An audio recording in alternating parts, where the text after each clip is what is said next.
Hello kids, welcome to Khalsa little flower school. So kids, जैसा कि हमने प्रीवियस वीडियो में आपको होमवर्क दिया था, क्या दिया था? मेले का जो सीन है, जैसे नीचे दिए गए चित्र का वर्णन 10 वाक्यों में लिखना था। क्या था हेडिंग उसका? जादूगर के कुमार। ये हमारा जो चैप्टर था, चैप्टर नंबर 6, टपका का डर। ठीक है, आई होप कि आप लोगों ने इस होमवर्क को कंप्लीट किया होगा। अब हम नेक्स्ट क्वेश्चन जो स्टार्ट करने वाले हैं आज की वीडियो में, नीचे दिए गए उदाहरण के अनुसार वाक्य बनाइए। कैसे बनाना है? जैसे कि यहाँ पर एग्जाम्पल दिया हुआ है। क्या दिया हुआ है?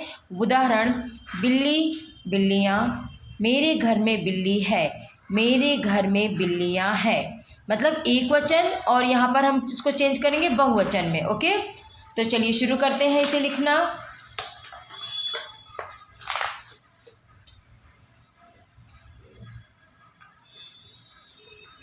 यहाँ पर लिखा है 1 नंबर में मक्खी। ठीक है, तो हम क्या लिखेंगे? मक्खियाँ, मक्खियाँ। ठीक है, चंद्र बिंदु।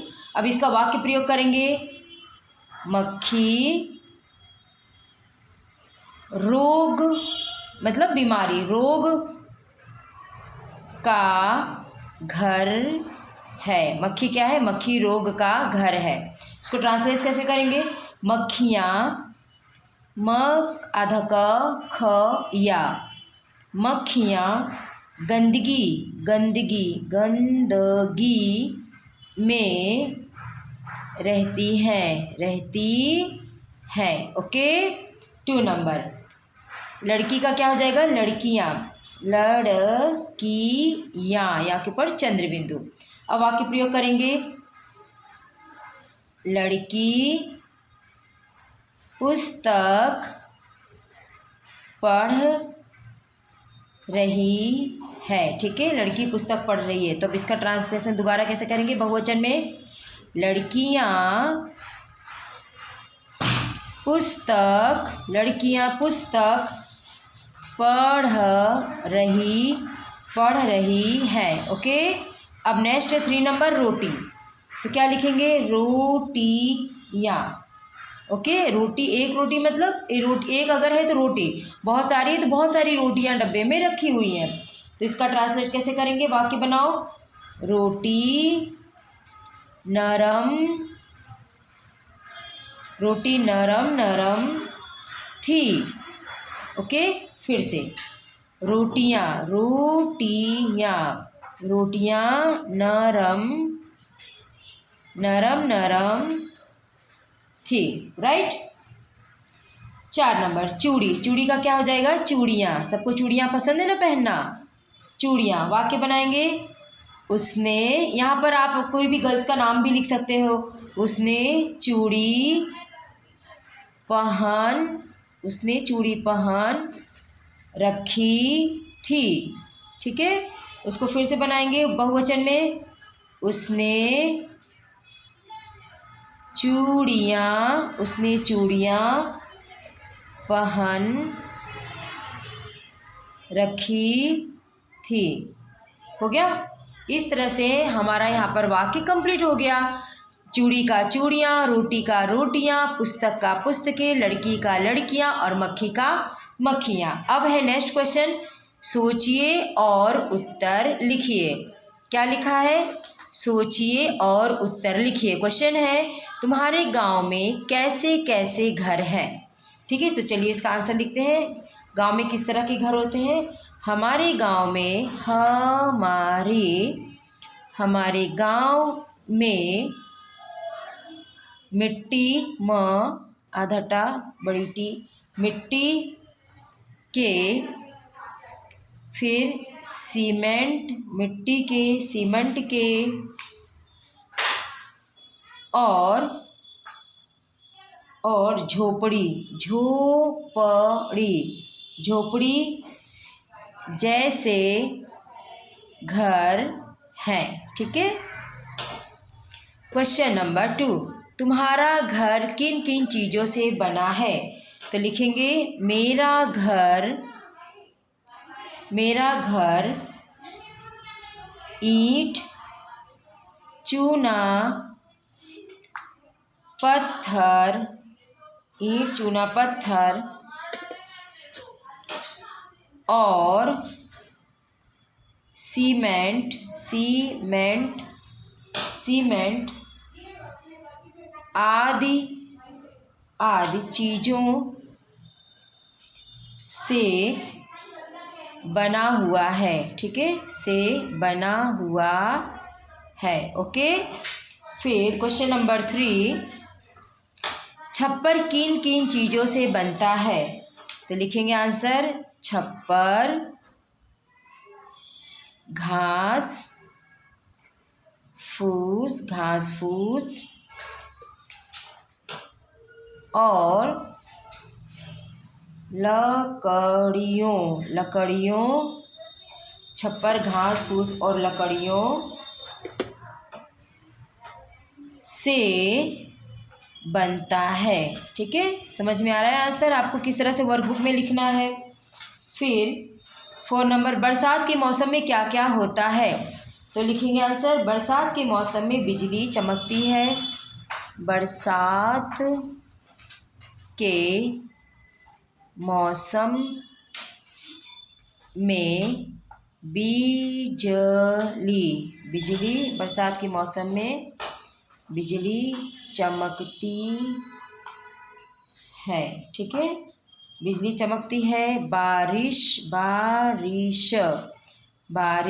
होती है। Okay, complete. बरसात के मौसम में क्या क्या होता है, ये हो गया। फिर ओले पड़ने पर तुम क्या करते हो? ओले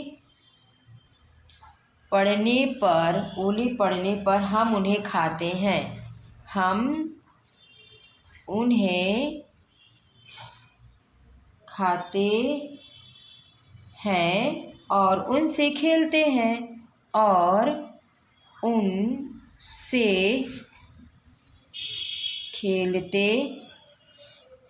ओके, ओले पड़ने पर क्या नुकसान होता है?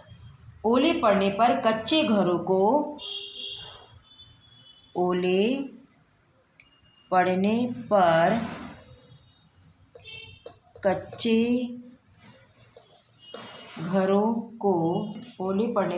घरों को और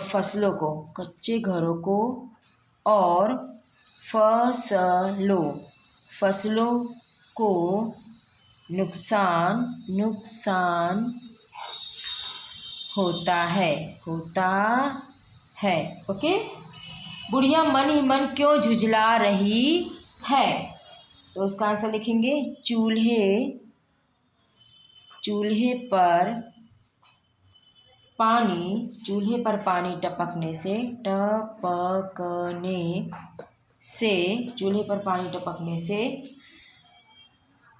बुढ़िया मन ही मन झुंझला मतलब गुस्सा, झुंझला रही है। ठीक है, क्योंकि उसके चूल्हे पे क्या हो रहा है, पानी पड़ रहा है और फिर वो बुढ़िया का छपरा पूरा टूटा हुआ है, तो उसको गुस्सा तो आएगा ना। ठीक है, इस तरह से कितने क्वेश्चन कंप्लीट हुए? 7। क्वेश्चन नंबर 8, बाघ सिर पर पैर रखकर क्यों भाग गया? तो इसका आंसर छोटा छोटा लिखना है। चलिए शुरू करिए। बुढ़िया ने कहा, मैं बाघ से बुढ़िया ने कहा, मैं बाघ से नहीं डरती, मगर टपका से डरती हूँ। यह सुनकर बाघ ने सोचा कि टपका जरूर मुझसे बड़ा जानवर होगा। टपका जरूर मुझसे बड़ा जानवर होगा। यह सोचकर बाघ भाग गया। यह सोचकर कर या सोच कर बाघ भाग गया। ठीक है, यहाँ पर आज क्वेश्चन आंसर आपके कंप्लीट हो गए। कितने क्वेश्चन हुए? 1 से लेकर के 8 तक। ठीक है स्टूडेंट्स, आपको इस तरह से अपने वर्कबुक में ये पूरे क्वेश्चन आंसर लिखना है अच्छी राइटिंग में। क्लियर? उसके बाद है नेक्स्ट क्वेश्चन है, हेडिंग रीड करते हैं। नीचे दिए गए चित्रों के आधार पर कहानी लिखिए। अब किस तरह की कहानी हुई है देखो, पहले पिक्चर क्या दिखाई दे रहा है, 1 2 3 4 5 6 पिक्चर्स हैं। इसमें एक शेर जो है सो रहा है और चूहा उसकी बॉडी के ऊपर बैठा हुआ उसे कुछ कह रहा है। फिर शेर ने गुस्से में चूहे को ज़बरदस्त पकड़ लिया है। फिर उसके बाद चूहे ने पता नहीं शेर से क्या कहा और शेर स्माइल करके भाग गया। फिर उसके बाद चूहा आकर के किस तरह से शेर की हेल्प करता है, देखो शेर कैसे जाल में फंस गया है और चूहा बेचारा आता है, शेर की मदद करता है और शेर को जाल से मुक्त करता है और चूहा और शेर की बहुत अच्छी दोस्ती हो जाती है क्योंकि दोनों एक दूसरे की हेल्प करते हैं। राइट? तो इस तरह से आपको एक अच्छी स्टोरी बनानी है और बना करके आपको इस पैराग्राफ में जो नीचे दिए गए लाइन्स है उसमें लिखना है। ओके, तो ये आपको मैं यहाँ पर होमवर्क दे रही हूँ। तो अगर आप ये कर लेते हैं तो आपका ये वर्क चैप्टर 6 टपका का डर फाइनली कंप्लीट हो गया। सो किड्स, आई होप कि ये स्टोरी और ये जो क्वेश्चन आंसर है आपने CW में लिख लेंगे, आपको समझ में आई होगी। So till then bye bye and take care.